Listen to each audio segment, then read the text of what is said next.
We can go ahead and get started. So this is going to be um, about content creation and also about your digital library. So, and a little bit on the branding side of things as well. So with me, I have Wes. We had him earlier in one of our other panels from KLYC. I've also got Matt Anderson from Benztown. So I wanted to go around the room. We can do a little quick introduction. Matt, you want to go ahead? Yeah, sure. Thank you. My name is Matt Anderson. I'm the Director of Custom Imaging at Benztown. And basically, I oversee a global team of about 15 audio producers who are here in the United States and throughout the world as well. And we do custom imaging for about 350 radio stations throughout the US. Excellent. Wes. I am Wes Simkins. I'm actually with KLYC Radio, Pro Media Partners, LLC. Our main office is just outside of Louisville, Kentucky. Our station's located in the Portland market in Yamhill County. We're the only local radio station in Yamhill County, servicing a population of about 300,000. I'm also a senior product consultant for Live 365 in the OTA division, which is the terrestrial division over the air. It's good to be back, Cam. Yeah. So, Matt, you say custom imaging. I want to talk a little bit about what custom imaging actually is. So can you go into a little bit about that? Right. So custom imaging is basically we customize your imaging for you. We are the audio producers that basically you submit a request for some imaging. So that includes your scripting and your voiceover, and we'll basically produce it for you in format to whatever your station's going to be. If you're a CHR, we have our CHR library that we'll probably use to put together your stuff in line with whatever you're looking for. Excellent. So I've actually used Benztown a little bit, and I'm familiar with the not necessarily the custom imaging part, but with the audio library, which I think is fantastic. You can go on there and you can get all sorts of things, sort of elements to put together your own imaging if you don't want to use sort of the custom imaging stuff. So tons of options, tons of flexibility. And I wanted to talk a little bit about imaging itself, and this will probably be more for Wes. So I know you've been with a number of stations over the years. So what sort of imaging do you use on your stations? What do you prefer? Sort of things like that. Well, basically what we're looking for in an imaging package, which is called many things, and I'm sure that Matt can address that, but what we look for and what I look for, especially on KLYC, is somebody that's going to be the voice of our station that people will remember. They know that guy, he's from KLYC Radio. And basically, we use imaging in several different fashions. We have local talent that our automation system automatically inserts, of course, our top of the hour ID, but we also use time and temperature, all custom recorded by our live talents, or what used to be live talents until COVID-19. And then we have our actual imaging, which is done in a produced fashion that we want to sound and make us different from everyone else and basically above the rest. And that takes a lot of time and effort to find the perfect voice and the perfect customized imaging for that. In fact, I probably would have saved a ton of time if I'd met Matt from Benztown before my last imaging round. But that's what we look for, just something to make us stand out from the crowd. That's our image. So I'm glad you said that, because as a follow-up, I have this on my little sheet here. Maybe this is something that Matt can help answer. So how can imaging and branding help set yourself apart from the other stations and sort of, stand out from the crowd. So especially in markets that are particularly crowded, or even as an internet only station where you're, trying to sort of compete against hundreds or thousands of stations who all might be doing the same thing. How do you stand out from everybody else? So the way that I look at it is that basically you need to look at your radio station as its own person, and the voiceover that you choose and the creative copy that you write is the voice of that person. So who do you want to be? And that's where it becomes the radio station takes on its own personality. And that really embodies a lot of the personalities that are at the station level. If it's me writing creative copy for, whatever the station's trying to say, if it's trying to be funny, if it's trying to have a lot of attitude, or if it's trying to be super light, soft, and refreshing, how are you gonna embody that and make it come to life? And that all comes with the production styles and the voiceover as well. So the imaging is really that voice. So I think a lot of that comes down to at least choosing the voice. And I had this as a question as well. How do you go about, and this is sort of the same thing, like picking a voice for your station? So for example, if you have a smooth jazz station, you don't want to have someone like a harsh voice who's going to be on like a hard rock station. So it's all about picking the right voice. How do you go about picking voices that match certain formats? Wes, do you want to take this one? Yeah. Yeah, I can answer that one. Literally, it is the station's job to really think about how you want that imaging to come across. So before I did my last imaging package, which I update about every 6 months, before I did my last imaging package, I already knew that I wanted to promote our 70-year celebration last year.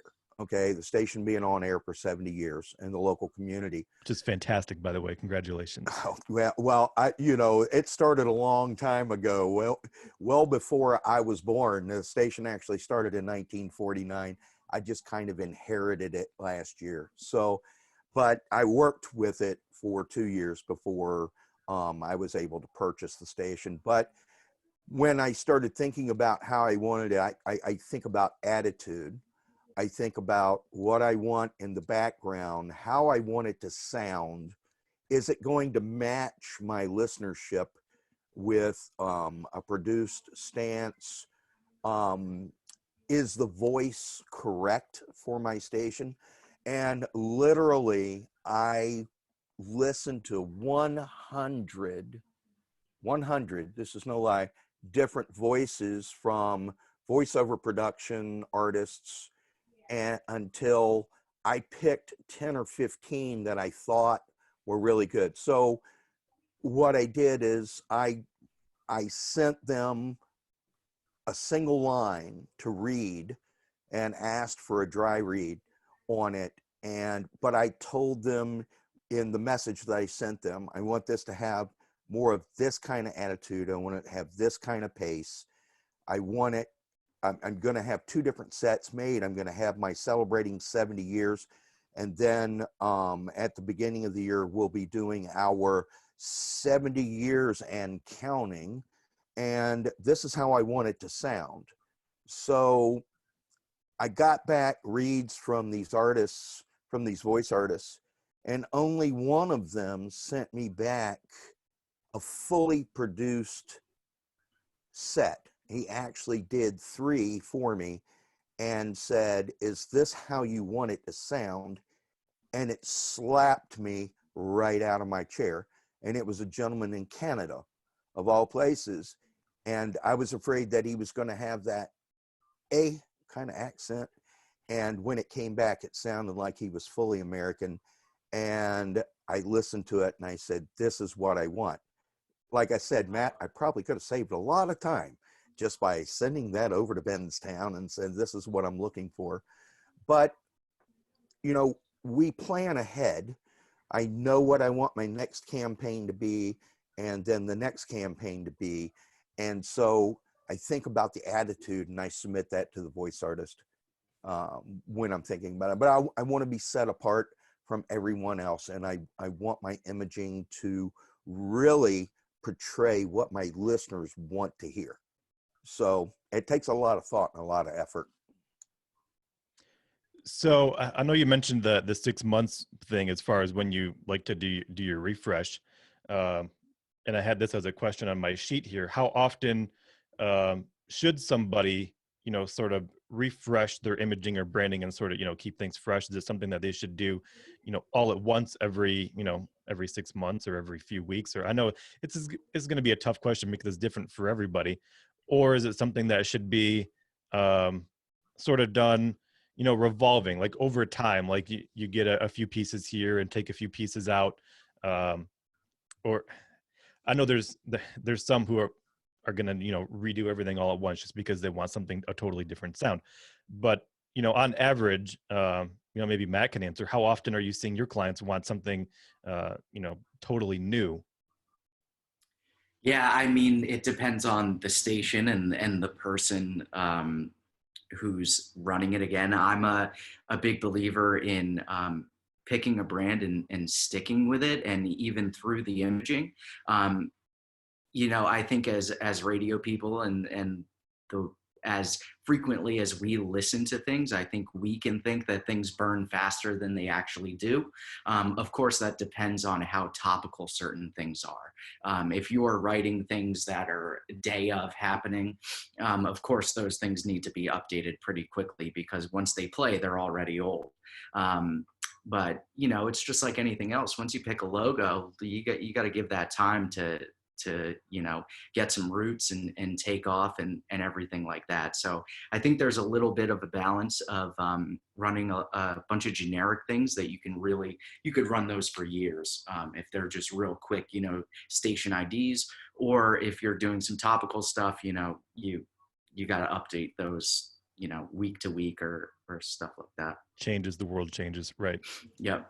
Well, I'm a firm believer in, if you're tired of hearing it, your audience is just hearing it. So we like to run those as long as we can. But I like to keep my core focus in my actual imaging and then supplement that by the season.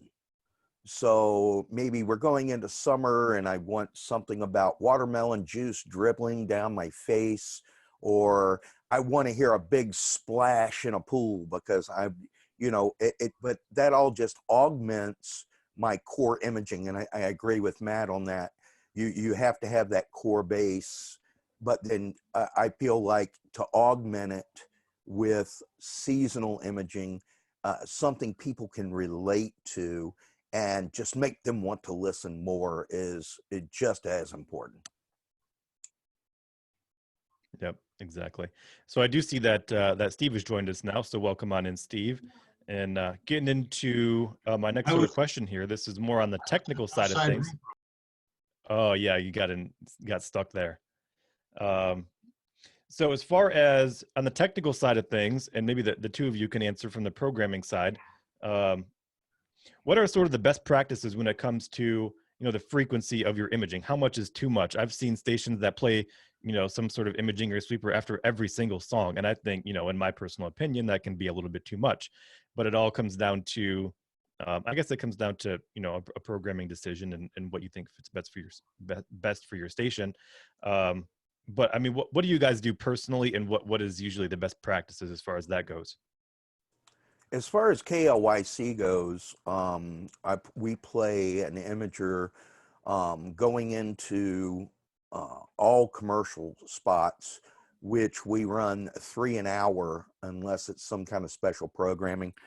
And we do that just to break the monotony of going into commercials. And then you've got times when you're switching from one tempo to another, especially in our format, that we might overlay a little something into the segue or whatever that just kind of breaks up. I don't want to go from something that's really fast paced into something that's super slow, but yet it's a requested song. So we can break that up and do it that way. But I've dealt with hardcore radio guys that think there needs to be an imager between every song, and to me that is just wearing out your name. So I think the 3 times an hour for us works very well. Yeah, I totally. think that as far as a produced imagery, yeah, I agree with Wes. It's just too overkill if you do it too much.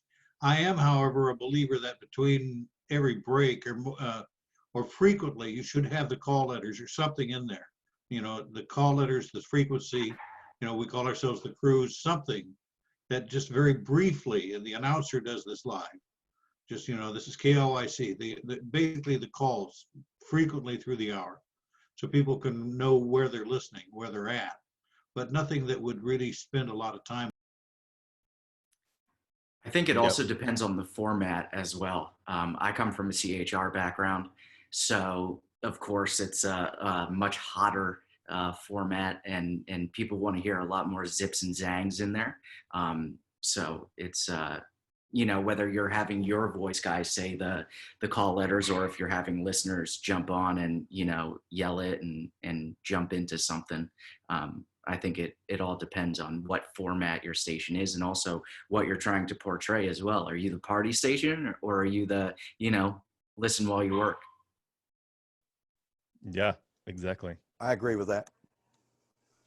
So as far as, I know we talked about this a little bit before, and again, this would probably be something more for Matt.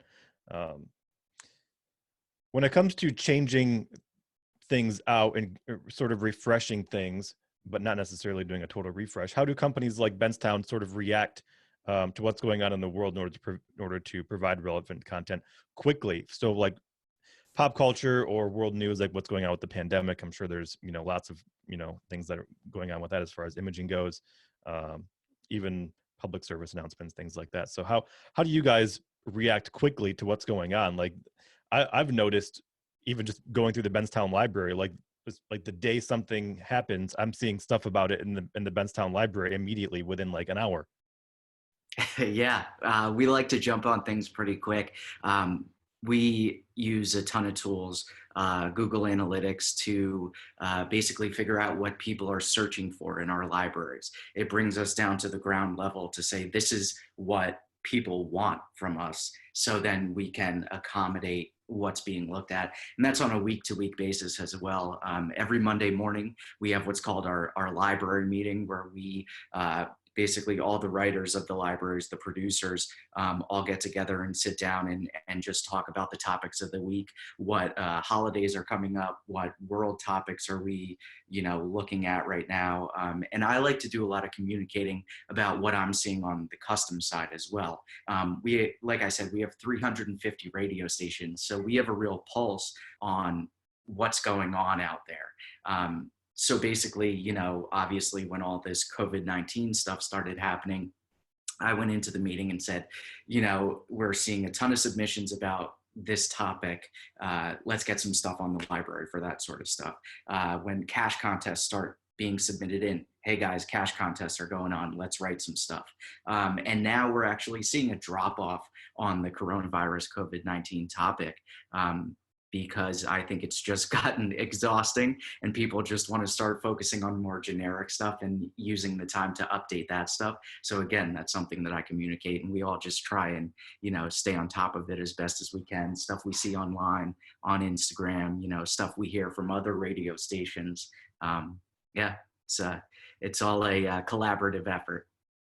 Yeah, absolutely. I can't even imagine how, I mean, when stuff like this starts, just how crazy it is when, you know, everything happens at once, and then every single radio station in the world wants to suddenly start, you know, having new imaging about the pandemic or anything really. Well, especially when it's a new that topic. Imaging is in the pandemic.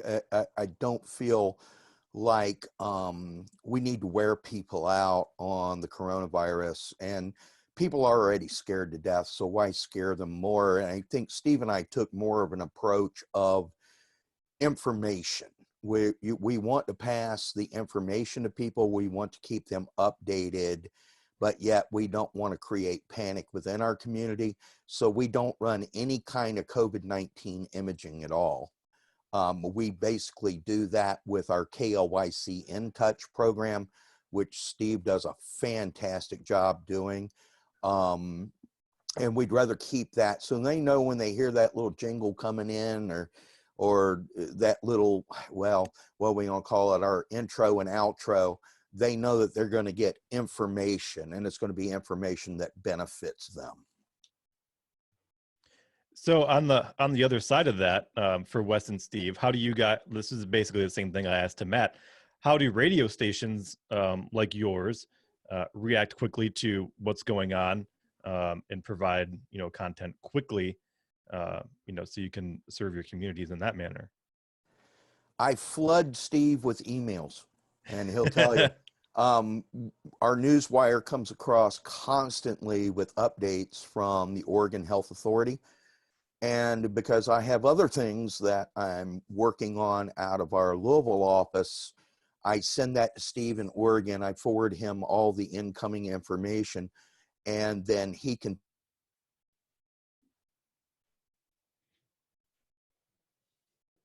Oops, looks like Wes might have cut out there. It looks like we There you lost. There you are. Are you with us, Wes?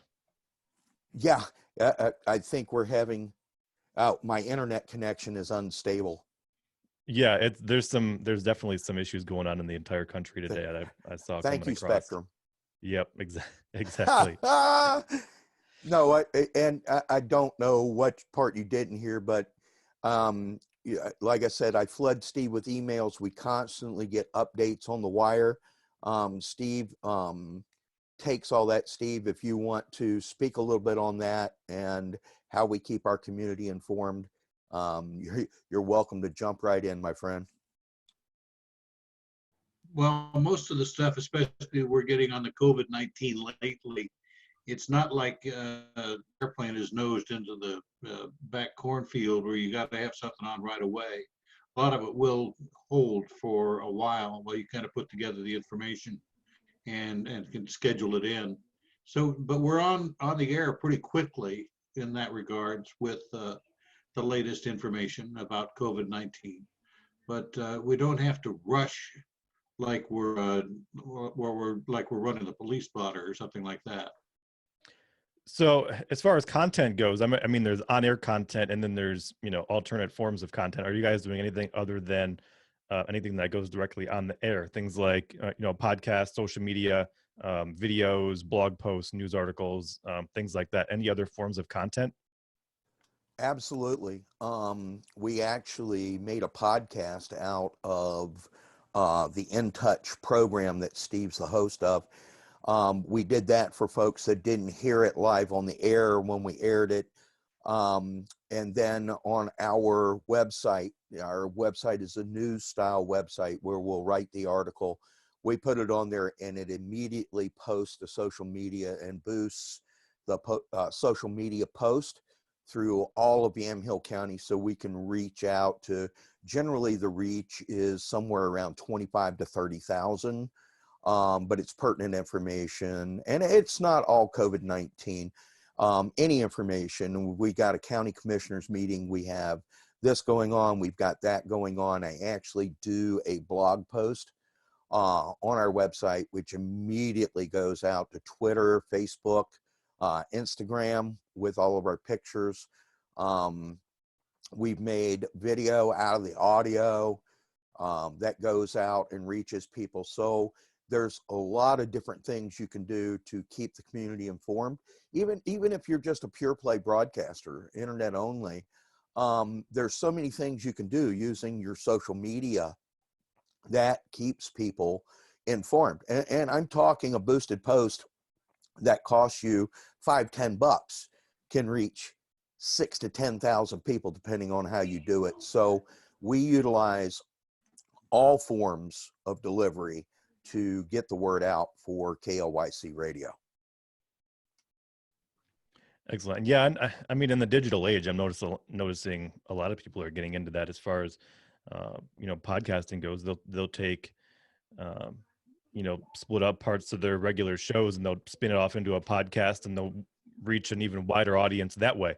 So keeping up with the the digital age is sort of something I've seen a lot over recent years, and definitely very important to do. Well, fortunately, coming into the terrestrial radio business, I was already well versed on the digital age, because I've been doing the digital age since 1999. So digital with our analog, or however you want to call it, is a very, very, very serious matter to the station, and we have to get that information out. The younger generation wants everything digital. The older generation that we cater to, they want to turn on the radio and listen. Right. And they want to be able to access it, on their mobile devices. And this is getting a little bit off topic, but not everybody's turning on the radio and listening anymore. So you got to have alternative ways to listen. And that's where, services like Live 365 and whatever come in handy. You can, you have it right in your pocket. You can pull it out at any time. And the younger generation, that's going to be a lot easier for them rather than, trying to go to the radio and, I was going to say turn the dial, but we don't really do that anymore. You push the button to get to the right frequency. Now they just want to flip it through their Bluetooth. Yeah, exactly. Or get it on Facebook, get the news that way. I mean, you can't really listen on Facebook, but I mean, being able to consume any sort of media through platforms they're already using. So that's why I mean, when I say things like videos and podcasts and things like that you can easily share on social media, which is, an excellent form of content delivery, whether we think of it that way or not. I think it's important to keep up, that way as well. Absolutely. All of our posts, we use our hashtag KLYC cares. And if there's a link on there, they click on it, they go automatically to the podcast where they can listen. So it's very, very important that stations have alternative ways from just tuning on the dial. We're a proud partner with Live 365, and we're a proud partner with Radio Max and several others, so that people can get the information they need and the music they want to listen to through all sorts of digital platforms, as well as our over-the-air signal. And on the other side of that, this is something that John had actually wanted me to ask about. John from Live 365 there. We had talked about turning your, radio stations and content like that into a podcast. But on the other side of that, there are radio stations, especially online in this day and age, internet radio stations, where you'll take a podcast and run that on a 24/7 radio station. Is that something you guys ever thought about as well? That's not something that we would do on our station, because I think with an internet only station, because they are depending on worldwide instead of local delivery, they could probably get away with that. If it's talk programming, if it's audio, copyright content that's not really feasible to use, unless, of course, you're sending proper metadata, which we went into in a previous discussion.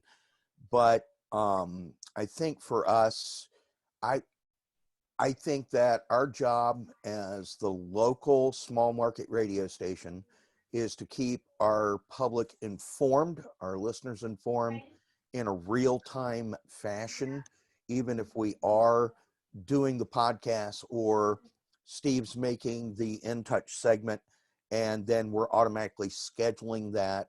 People know that we schedule those at 7 a.m., 12 p.m., and 5 p.m.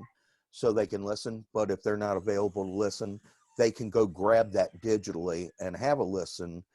But to run podcasts 24/7 in our environment, I don't think that would work very well.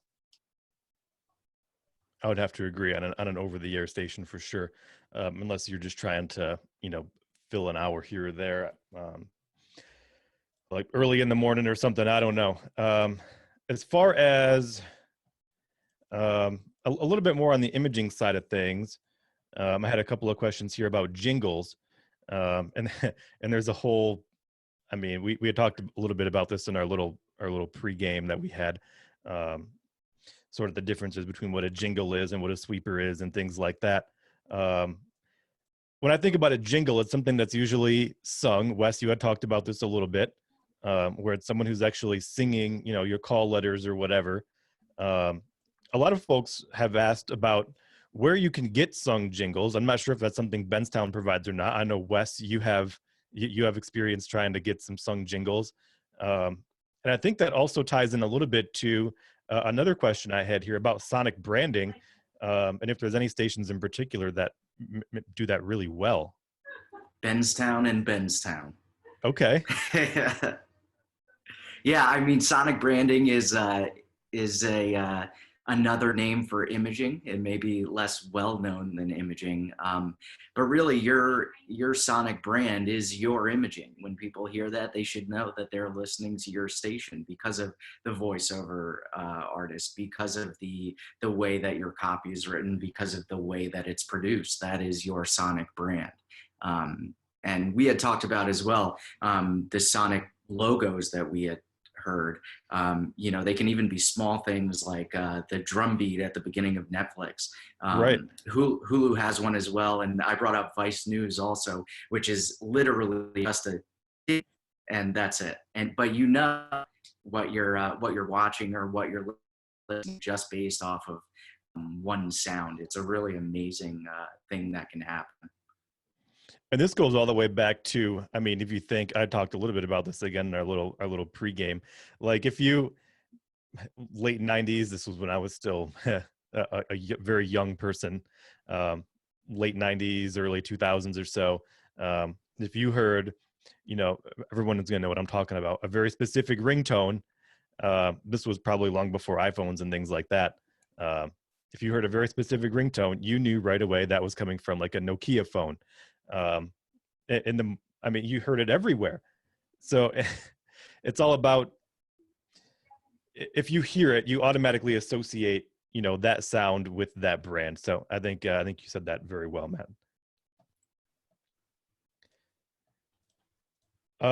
So on the programming side, Wes and Steve, I think you guys have talked about, you guys are using jingles, right? What do you guys, where do you guys usually get those from? And, you know, how do you go about, you know, working those into your programming?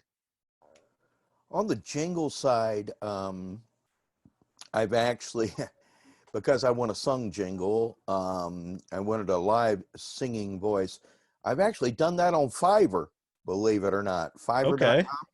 Yeah, I can write what I want someone to sing and listen to someone's voice and say, yep, that's the way I want it sung. This the last round I did was for our weather, and we actually had that digitally produced by a guy. And so when the weather comes on, they know it's KLYC weather. And it's kind of, it doesn't even sound like it's digitally produced. I mean, it's actually a synthesizer that produced it, and it people know it's the weather, and we're known for news, weather, and sports, and great classic hits, Cruising KLYC. And when that comes on, they know it's their local weather, and people relate to that. I get so many emails saying, oh, we're so glad to hear KLYC has the local weather.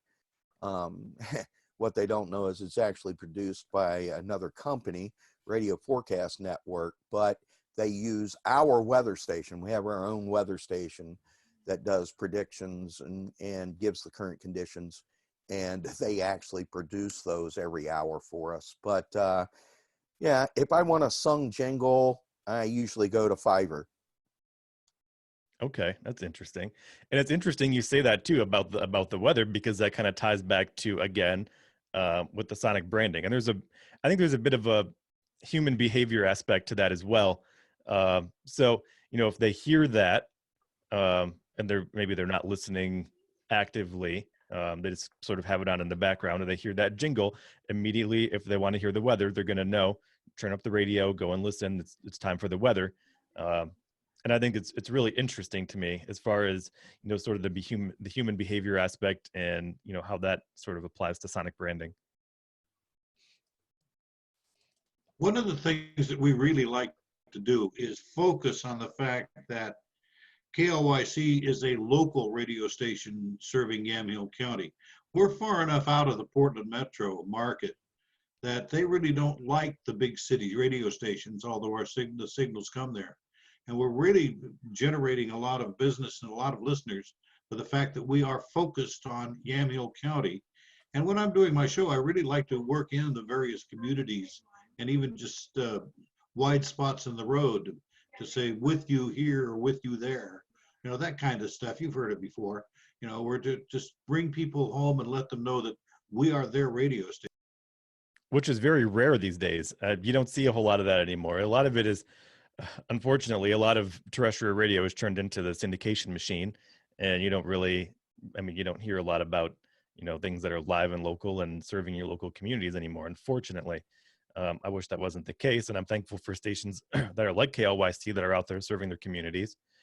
And I think it's great, what you guys are doing. And I've seen, a few things about how you're serving the community with the, the pandemic and things like that. So that's a little off topic, but I appreciate, can certainly appreciate the live and local aspect as well.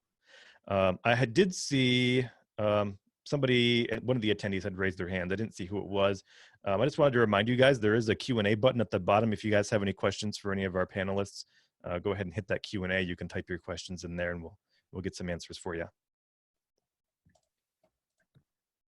Let me just roll through my sheet here, see what else I'm missing. This might seem like kind of a basic question. Something else we had talked about a little bit before as well. When it comes to specific terms, like a jingle, we had already pretty much said that that's, something that's usually sung, where you have someone who's singing the call letters, and that's usually what a jingle is. But there's a bunch of other terms that maybe people that aren't familiar with radio and imaging might not be, aware of. There's a million and one of them. There's sweepers and liners, and not just for the fully produced elements, but there's other elements as well. Like you'll have, for the actual production elements, there's, I can't think of anything specific. Matt can probably definitely help me out here, but there's, terms for, tons of different things. There's beds, which is, just an instrumental. I don't know if Matt, you want to explain a little bit about what each of those is. I know some of them are probably one and the same. You probably have. Yeah, well, like I said, there's a million names for each piece. And it actually becomes quite challenging at times to make sure that we are producing things correctly for the stations based off of the different ways of communicating what they're looking for, right?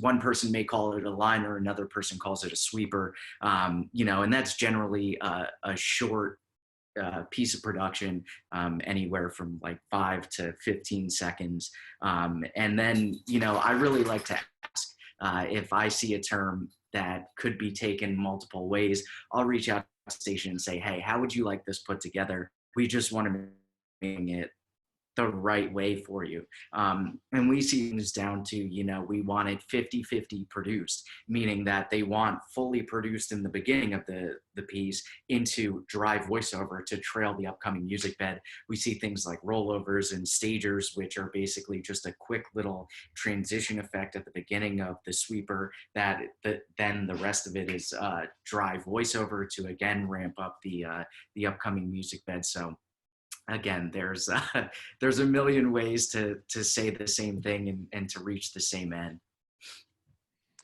That was always interesting to me, because when I was new at this, I had never had any idea if a sweeper was the same thing as, a liner. But a liner, because I guess, can be taken two ways. It can be dry or it can be produced. But a sweeper, I think, to me, is most of the time it's going to be produced.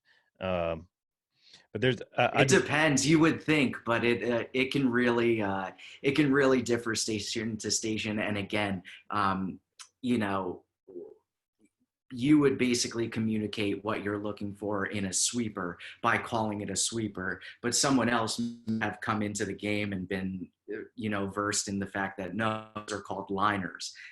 There's no right or wrong way to say it. There's really just a bunch of different names for the same thing. Well, I think that it's up to the station to communicate with the production element on exactly what you're looking for. I mean, you try to make it crystal clear. And I guess this comes with experience, Matt, because when I send you something to do, I want to make it very clear what I want. Here, this is just a quick transition. That's what I want.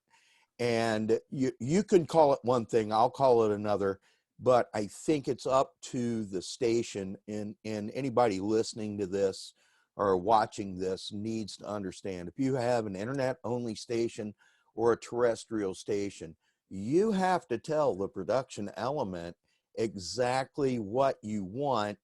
And if that means writing a paragraph on this is how I envision this happening, it really helps the production company to create that and to make it successful for your station. So I know where you're coming from, because I've been asked a million times for something and I'd say, you mean it? You want it like this? You know, it's crazy. I love that you understand that, Wes, and that's you and I would work together great, because, you know, even between me and the producers who are working on, you know, imaging packages and stuff like that, unfortunately, we're not always sitting in the same room together. So clear communication is really, really important.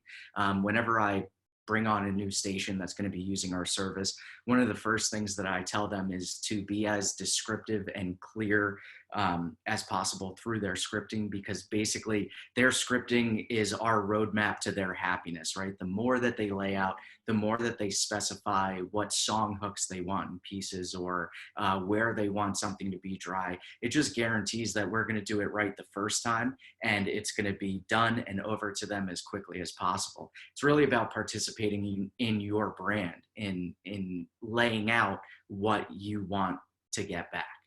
That's really what it is. I've had times actually where I'm like, I call it a brain fart, where I'm like, I know what I want done, but I'm not quite sure how I want this to sound. So like right now, probably, but, you know, so I will send over to whoever I have chosen to do this imaging piece. I send it over and say, can you do me a favor and just listen to my station for 30 minutes and give me your thoughts? Because this is what I really want to take to the table, but I'm not real sure right this minute how to do it. And I've taken input from the voice artist or the production company that comes back and says, well, this would probably be pretty cool for you guys. And then they'll send me a little sample and I'll think about it. And then I can build from there, because then the brain fart for me, the brain block goes away, and now I can be creative once again. And you know, I love being creative, but sometimes it's kind of tough to do when you've got 5 billion things going on at one time. So I can feel for some of the people, but I can feel for you, Matt, because I know that from experience now, being in this industry for so long, I know from experience, I'll just get this thing here. This is what this is what I want. Okay. How do you want that? Mm-hmm. Well, I don't know. Can't you come up with something? Well, you're not paying for that. Knowing what you want is one thing. Creative services. Yeah, you're paying for production services. And I've been there, done it. Got the t-shirt, trust me. Yeah, knowing what you want is one thing, and trying to explain I do know this, that my thought is that, you know, you got to have I always learn to call them imagers. 15 seconds is about as long as you want to go on those things. And they need to be produced according to the radio station. I mean, you would not want an imager produced like you would have on a hard rock radio station, then put on a middle of the road station. You got to be thinking about what the audience is and what they're going to be listening to or listening away from. Yep, exactly. Well, I think that is about pretty much everything I had on my list here that I wanted to cover. I don't know if maybe any of our panelists, I don't know if you guys had any questions for each other, any questions for, you know, from the audience. I'm not seeing any open questions here, which is good. That means we covered everything. So just in the last couple of minutes here, if anybody, you know, in the audience has a question there, Again, that Q&A button there on the bottom. That'll get you to where you need to be. Other than that, there's not a whole lot else that I wanted to cover. I appreciate you guys being here today. This is sort of like an unprecedented thing that we sort of put together, and I'm grateful you all, sort of came together and helped us put this on. So I really appreciate it. Matt and Wes and Steve, super appreciate it. I don't think we have any last minute questions. I'll get ready to. Cam, I would like to say one thing, if I may. Sure. I think that even in the pure play world or the internet only world or whatever you want to call it, Rocky always taught me pure play. I think that in both worlds, terrestrial and pure play, it's your job to keep your listeners informed and keep them informed responsibly, not making up fake news, not making up your opinion and giving it to your listeners. I think, and I've told Steve this, and I'm sure he'll agree with me, I think that when we make content for the station, it needs to be factually based, not opinionated. Now, like during my show, I might say my opinion on something, but it's not, it comes from the DJ that's doing the drive time or whatever. I can say really stupid things like, I know how you feel because I want the economy to relaunch right now, but you know what? That's not in our real near future. And let's get to the facts of what Governor Brown says. Let's get back to her roadmap for opening the economy back up in Oregon. Or I can say, let's talk about Governor Holcomb in Indiana's experience and what he's saying. But I have to stick to the facts when I'm reporting this to the public, because I don't want it to be taken as, well, what does the president say? Fake news. So it's very, very important that when you're delivering, and right now, I'm going to tell you something, digital listenership and terrestrial listenership is higher than it has been in any recent time than I can remember. People want information. They need information. They need to know what's going on. And a lot of the younger folks, they don't want to go watch that stupid television. They want to listen to it on demand. They want to know what's going on right now. And I think it's our responsibility, pure play and terrestrial, to make sure they're getting that information, and it's factual information that comes from the CDC, or it comes from your local state representatives or whatever, and deliver that to our listenership, whether it's local. I speak on a local basis because we are a local station. And if you'll look at Nielsen and some of the articles from Nielsen, listenership on local stations has grown tremendously, especially in the smaller markets. And it's because we have the ability to deliver information to our listeners. On a global scale, it is the pure plays, the internet radio stations people are listening to.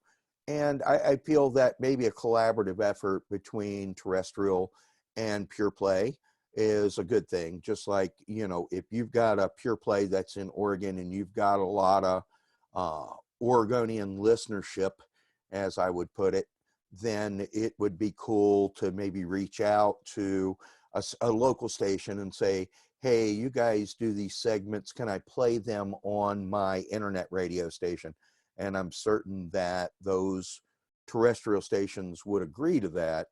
But it's all of us working together on one big conglomeration right now worldwide that's going to get everybody through this pandemic where we can all go back to our normal life.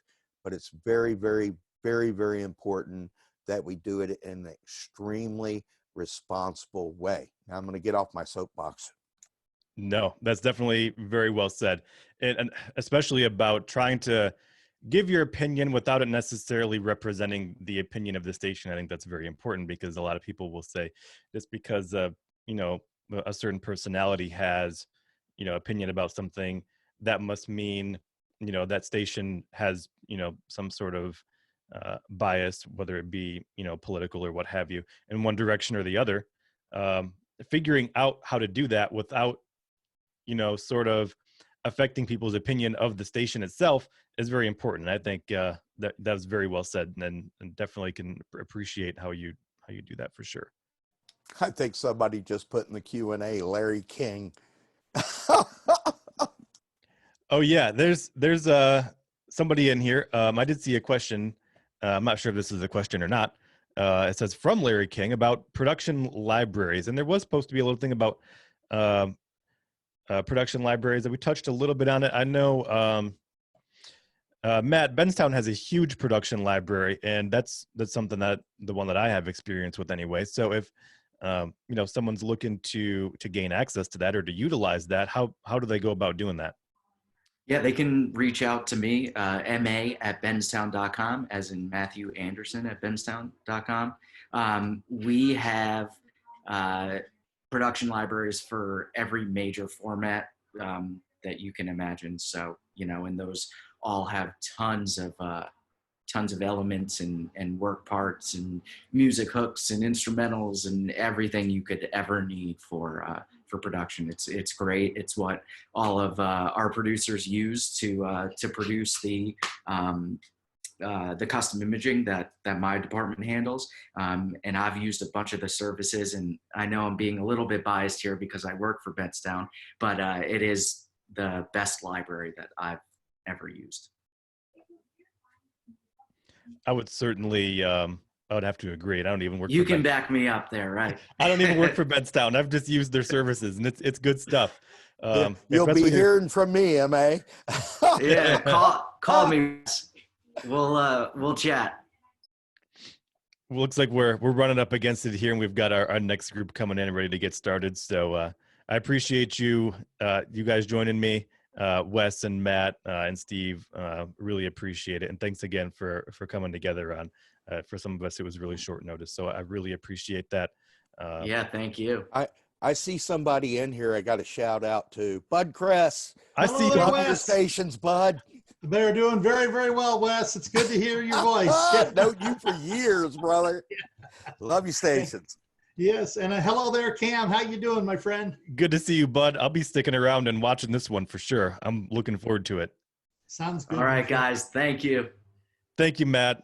And thank you, Wes, and everybody. I'm going to go ahead and we're going to hand things off here back to Justin or Michelle, and they'll tell us all about what's coming up next. Thanks, Matt. You'll be hearing from me soon. Sounds good. See ya. Good to talk to you, Wes. Hope to talk to you also soon. All right, buddy. Thank you, guys.